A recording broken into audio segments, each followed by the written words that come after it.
Hello again. Thank you for clicking on my videos. I really appreciate it.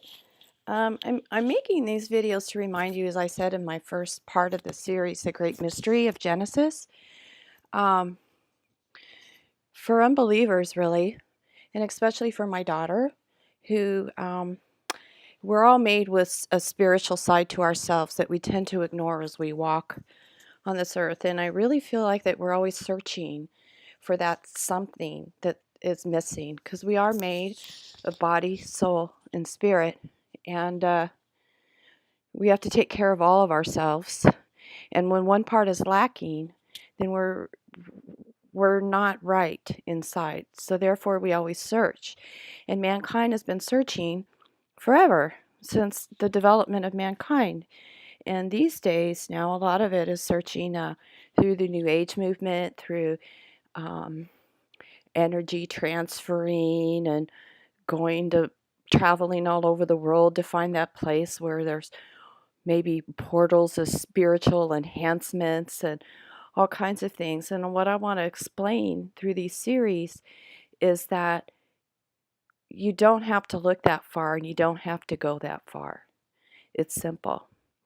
So my last video, ended up in Genesis chapter 3, verse 19. And I would recommend that you go to the other previous video so this ties together, so it will all make sense. I didn't want to make these too long.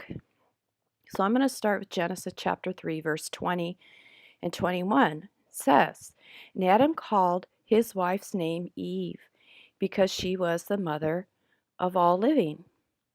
Now in Hebrew, Eve is Havah, which means life or living, from the root Hawa, to breathe, or it's also related to the word Haya, meaning to live.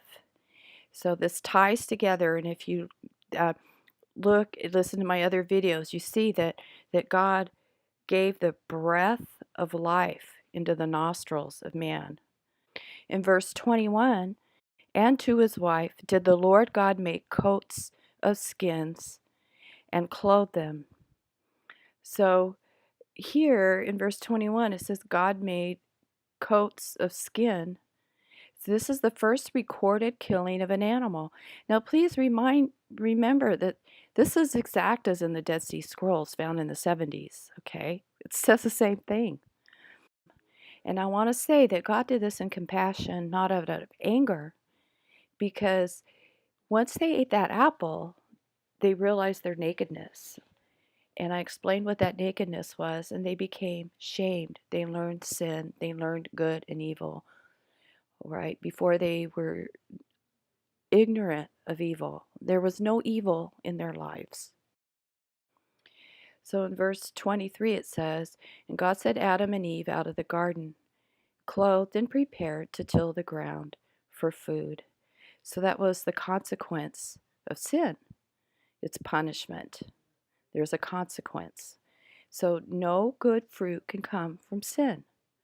That means they ate of the apple, they got kicked out of the garden. That was it. They had to, from now on, till the ground for their food.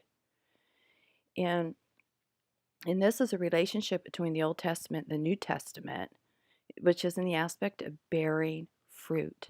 Spiritually, I mean. Okay?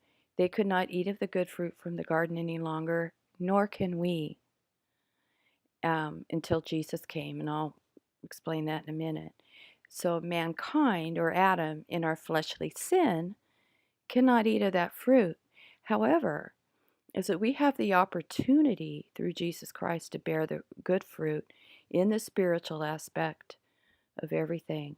And then Adam, if you notice, was placed east of the garden, meaning to dwell. They were near the vicinity of the garden, but not allowed to reside in it any longer.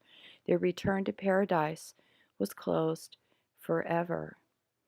And in verse 24 it says, God placed cherubim to guard the garden. So he placed cherubims, are like the big angels, and they stood outside of the garden to guard Adam and Eve from going back in. And in a way, God wrote a bill of divorce and set them away because we broke the covenant between God. Okay, Adam and Eve broke that original covenant. They committed spiritual adultery, giving credence to Satan rather than God. So the cherubim were placed there, and they had a flaming sword that turned every way. And when the sword is drawn, quick and moving, it looked like a flame of fire. And this was to keep the tree of life, meaning that salvation was not to be had anymore. So, what does this all mean? How can all this tie together? It's amazing, isn't it? You know, something written thousands and thousands of years ago, well, through verbal, then written, then lost, then found, and it's still here today, and we're still searching. Why? Because we have been separated from God. We don't live in that paradise. We know evil. Adam and Eve were told a lie, and they chose to believe that lie, and the consequence is to till the ground and to return to dust. And you have a choice to believe or not believe that lie. That lie has been going on since the beginning of time. That's his goal, is to keep man separated from God. And that's his goal in your life. So we do reap the consequences from our decisions, not only physically, but also spiritually. We are also spiritual beings. So Jesus is the one that points the way to salvation. He is the one that's able to redeem that broken covenant. Through God's mercy, he saw that there was a need for man to be redeemed, and did they have the opportunity to regain salvation and to be able to partake in his presence once again. So how can we deny this fact? Our battle started even before we knew that there was a battle. We, at the beginning of mankind, did not know good and evil.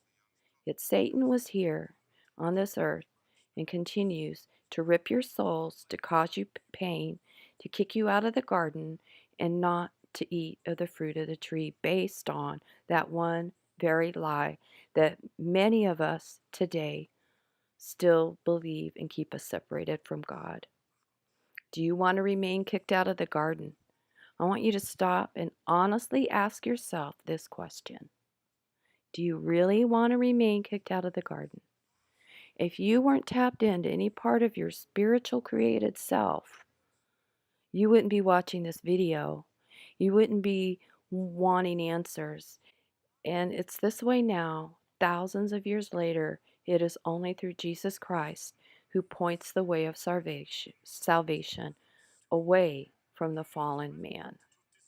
So I thank you very much for listening, and I hope that this has helped you in any way. If you have any questions, please leave comments or send me an email, and share this if you feel like somebody can use it, and I'll make some more. Thank you.